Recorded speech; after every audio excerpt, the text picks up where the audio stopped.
சும்மா ஒரு மூச்சு பயிற்சி இல்லன்னு ரொம்ப தெளிவா தெரியுது. ஆமா. இது ஒரு தவம்னே சொல்லப்பட்டிருக்கு.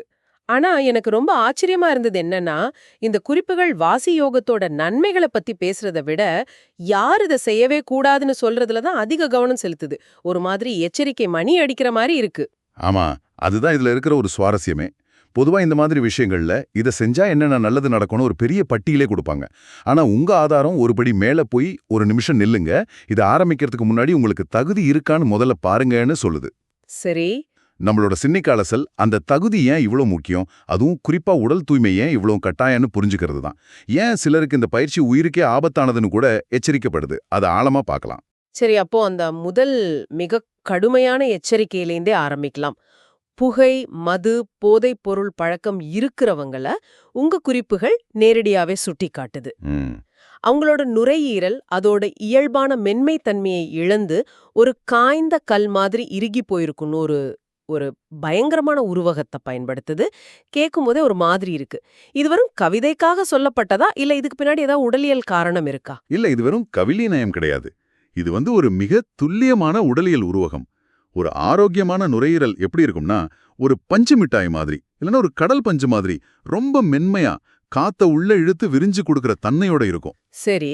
ஆனா வருஷக்கணக்கா புகை உள்ள போகும்போது அந்த புகையில இருக்கிற தார் மற்றும் ஆயிரக்கணக்கான ரசாயனங்கள் நுரையீரலோட மென்மையான திசுக்கள் மாற ஒரு படலமா படியுது. ஓ, ஒரு கோட்டிங் மாதிரி ஃபார்ம் ஆயிடுமா? ஆமா, ஒரு கோட்டிங் மாதிரி. காலப்போக்குல அந்த திசுக்கள் அதோட நெகிழ்வுத்தன்மையை இழந்து விரைச்சு போய் தழும்பு மாதிரி ஆயிடும். மருத்துவத்துல இத பல்மனரி ஃபைப்ரோசிஸ்னு சொல்லுவாங்க. உங்க ஆதாரம் சொல்ற கல்லுங்கிற வார்த்தை அந்த நெகிழ்வுத்தன்மையே இல்லாத விரைப்பான நிலையத்தான் குறிக்குது. ஓகே, இப்போ புரியுது. அதாவது நுரையீரல் அதோட வேலையை செய்யற திறனை இழந்துடுது. ஆனா இங்கதான் எனக்கு ஒரு முக்கியமான கேள்வி வருது. சொல்லுங்க. பொதுவா இந்த மாதிரி கெட்ட பழக்கங்கள்ல இருந்து வெளியே வர்றதுக்கு தானே மக்கள் யோகா, தியானம்னு வராங்க. நான் இந்த பயிற்சியை செஞ்சே என் பழக்கத்தை விட்டுடுறேன், உடம்ப சரி பண்ணிக்கிறேன்னு நினைக்கிறது தானே இயல்பு. ஆனா உங்க ஆதாரம் அதுக்கு நேர்மாறா முதல்ல பழக்கத்தை விடு அப்புறம்தான் பயிற்சின்னு சொல்லுது. இது ஒரு பெரிய முரண்பாடு இல்லையா? மிக முக்கியமான கேள்வி இது. இதுதான் இந்த விவாதத்தோட மையப்புள்ளியே. பாருங்க, எல்லா யோகா பயிற்சிகளும் ஒண்ணு கிடையாது. சில பயிற்சிகள் உடலை மென்மையா தயார்படுத்தும். ஆனா வாசி யோகம் அப்படி இல்ல. உங்க ஆதாரத்தின்படி அது உடலுக்குள்ள பிராணசக்திய ஒரு குறிப்பிட்ட வழியில ஒரு அழுத்தத்தோட செலுத்தக்கூடிய ஒரு தீவிரமான உள்நிலை சாதனை. இப்போ யோசிச்சு பாருங்க, ஒரு குழாய் துருப்பிடிச்சு அடைச்சு போயிருக்கு. அந்த குழாய் வழியா நீங்க அதிக அழுத்தத்துல தண்ணிய பாய்ச்சுனா என்ன ஆகும்? குழாய் வெடிச்சிடும், இல்லைன்னா எங்கேயாவது உடைப்பு எடுக்கும். வேற என்ன ஆகும்? அதேதான் அதேதான் இங்கேயும் நடக்கும். கல் மாதிரி இறுகி போன நுரையீரல் ஒரு அடைப்பட்ட குழாய் மாதிரி. அதுக்குள்ள பிராணசக்திங்கிற உயர் அழுத்த சக்தியை செலுத்த முயற்சி செய்யும்போது அந்த உடல் அதை தாங்காது. ஓ, அதனாலதான் நான் பயிற்சியின் மூலியமா என்ன சரி செஞ்சுக்கிறேன்னு சொல்றது ஒரு நல்ல எண்ணமா இருக்கலாம். ஆனா இந்த குறிப்பிட்ட பயிற்சி விஷயத்துல அது ஆபத்தான அறியாமைன்னு உங்க ஆதாரம் சொல்லுது. இது விஷத்துக்கான மருந்து கிடையாது. முதல்ல உடம்புல இருக்கிற விஷத்தை வெளியேத்திட்டு அப்புறமா தான் இந்த அமிர்தத்தை எடுத்துக்கணும்னு நிபந்தனை விதிக்குது. அப்போ அந்த கல் மாதிரி இருக்கிற நுரையீரல் பிராணசக்திய உள்ளேயே அனுமதிக்காது. இது சம்பந்தமா உங்க குறிப்புகள்ல இன்னொரு உதாரணம் கூட இருந்துச்சு. அந்த காஞ்சு போன நிலம் பத்தினது, அதுவும் இதே விஷயத்தை தானே சொல்லுது. ஆமா, அது இந்த தாரணையை இன்னும் அழகா விளக்குது. பல மாசமா மழையே பெய்யாம வெயில்ல காஞ்சி வெடிப்பு விட்டு ஒரு நிலத்தை கற்பனை பண்ணிக்கோங்க. சரி. அந்த நிலத்துல போய் ஒரு வாளி தண்ணிய ஊத்துனா என்ன ஆகும்? அந்த தண்ணி பூமிக்குள்ள இறங்காது. அப்படியே மேலோட்டமா ஓடி வீணா போயிடும். சில சமயம் அந்த மேல் மண்ணை அரிச்சுக்கிட்டு கூட போயிடும். ஆமாம், உங்க ஆதாரம் என்ன சொல்லுதுன்னா, புகை, மது பழக்கத்தால் இறுகிப்போன உடம்பும் அந்த காஞ்ச நிலம் மாதிரிதான். நீங்க வாசிப்பு பயிற்சி செய்யும்போது உருவாகிற பிராணசக்தி உள்ளே ஊடுருவி செல்களுக்கு போய் சேராது. அது மேலோட்டமா தங்கி உடம்புல வேற விதமான பிரச்சனைகளை உருவாக்க ஆரம்பிக்கும். ஓ, அப்போ பலன் கிடைக்காதுங்கிறத விட எதிர்மறையான விளைவுகள் ஏற்படும் சொல்றீங்க. வெறும் சக்தி வீணாகிறது மட்டும் பிரச்சனை இல்ல. நிச்சயமா.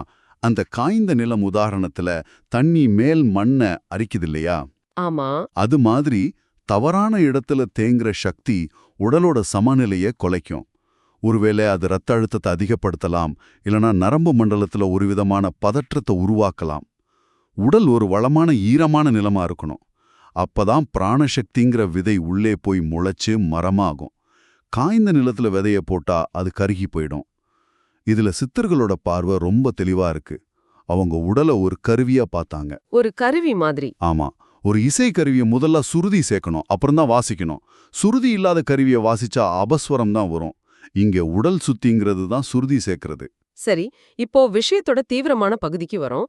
பிராணசக்தி உள்ள போகாது, எதிர்மறை விளைவுகள் வரும்னு சொல்றது ஒரு பட்டம்.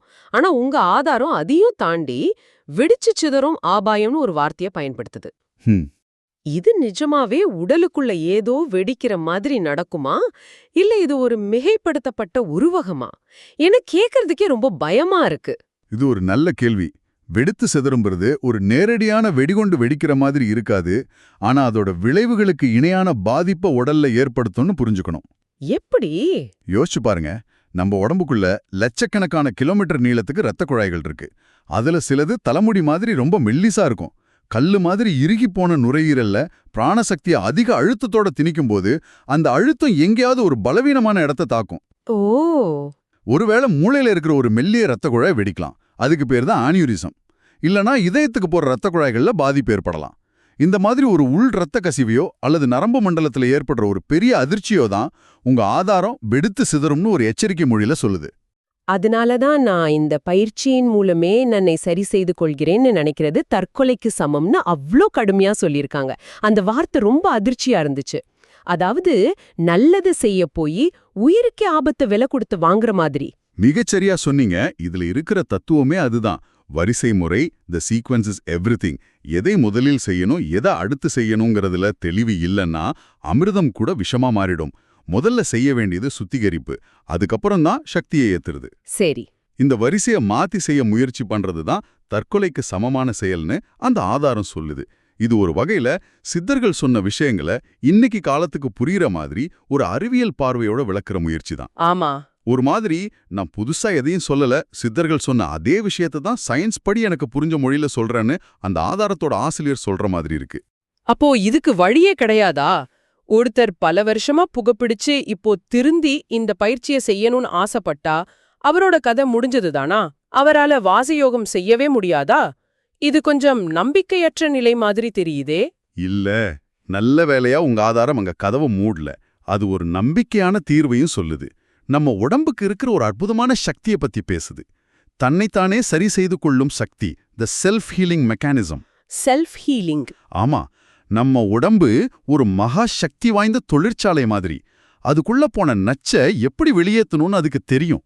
ஆனா அதுக்கு நாம ஒரு வாய்ப்பு கொடுக்கணும். அந்த வாய்ப்புனா என்ன? என்ன செய்யணும்னு சொல்லுது? முதல் மற்றும் மிக முக்கியமான படி, அந்த தவறான பழக்கங்களை முழுமையா எந்தவித சமரசமும் இல்லாம நிறுத்துறது. இன்னைக்கு ஒண்ணு நாளைக்கு ஒண்ணுன்னு இல்லாம 100% நிறுத்திடணும். அதுக்கப்புறம் உடனே பயிற்சிக்கு தாவாம உடம்புக்கு அவகாசம் கொடுக்கணும். சில மாதங்கள், ஒருவேளை 1 வருஷம் கூட ஆகலாம். அந்த நேரத்துல உடம்பு சும்மா இருக்காது. அது உள்ள ஒரு பெரிய சுத்திகரிப்பு வேலையை ஆரம்பிக்கும். கல்லீரல், சிறுநீரகம், நுரையீரல்னு எல்லா உறுப்புகளும் சேர்ந்து இத்தனை வருஷமா தேங்கின ரசாயனங்களையும் நச்சுக்களையும் கொஞ்சம் கொஞ்சமா வெளியேற்றும். ஓ, அந்த அவகாசம்ங்கிறது தான் இங்க மந்திர சொல். அந்த நேரத்துல தான் அந்த கல் மறுபடியும் பழைய நிலைக்கு திரும்புமா? அருமையான உருவகம் ஒன்ன உங்க ஆதாரம் அங்க பயன்படுத்துது. அந்த அவகாசத்துல கல் மாதிரி இறுகி போன நுரையீரல் மெல்ல மெல்ல இளகி மறுபடியும் ஒரு மென்மையான களிமண் மாதிரி மாறும்னு சொல்லுது. ஆஹா, இது எவ்வளோ அழகான உருவகம் பாருங்க. கல்லை நம்மால ஒன்றும் செய்ய முடியாது, அது விரைப்பா இருக்கும். ஆனா களிமண்ணை நம்ம விருப்பப்படி எந்த வடிவத்துக்கு வேணாலும் வளைக்கலாம். அது மாதிரி உடம்பு மறுபடியும் பிராணசக்தியை ஏத்துக்கிற, அதை பயன்படுத்திக்கிற ஒரு நெகிழ்வான நிலைக்கு திரும்புது. அப்போ அந்த நிலை வர்ற வரைக்கும் காத்திருக்கணும். ஆமா, அந்த நிலை வர்ற வரைக்கும் பொறுமையா காத்திருக்கணும். இது உடலோட அறிவின் மேல நம்ம வைக்கிற நம்பிக்கை. அவசரப்படுறது நம்ம உடம்பே அவமானப்படுத்துற மாதிரி. அப்போ வாசி யோகத்துக்கான உண்மையான தகுதிங்கிறது நம்மளோட ஆசையோ ஆர்வமோ இல்ல மன உறுதியோ கிடையாது. அது முழுக்க முழுக்க உடல் தூய்மையை பொறுத்தது. நான் மனசால ரொம்ப வலிமையானவன், என்னால முடியும்னு சொல்றது இங்க செல்லுபடி ஆகாது. உடல் தயாரான பிறகுதான் மனசுக்கே வாழையா? 100க்கு 100. இதுதான் இந்த ஆதாரத்தோட மையச் செய்தி. தகுதிங்கிறது நாமளா எடுத்துக்கிற விஷயம் இல்ல. அது பொறுமையாலையும் சுயக்கட்டுப்பாட்டாலையும் அடைய வேண்டிய ஒரு உடல்நிலை. பயிற்சி செய்யறதுக்கு முன்னாடி பயிற்சி செய்யற களத்தை தயார் செய்யணும். அந்த களம்தான் நம்ம உடம்பு. இந்த கருத்தை உறுதிப்படுத்த உங்க ஆதாரம் கடைசியில ஒரு வரி சொல்லுது. அது என் மனசுல ஆழமா பதிஞ்சிடுச்சு. எந்த வரி அது? திருடன் கூட திருந்தி விடலாம், ஆனால் உடல் கெட்டவன் உடலை திருத்தாமல் யோகத்தில் இறங்கக்கூடாது. இந்த வரியா? அதேதான்.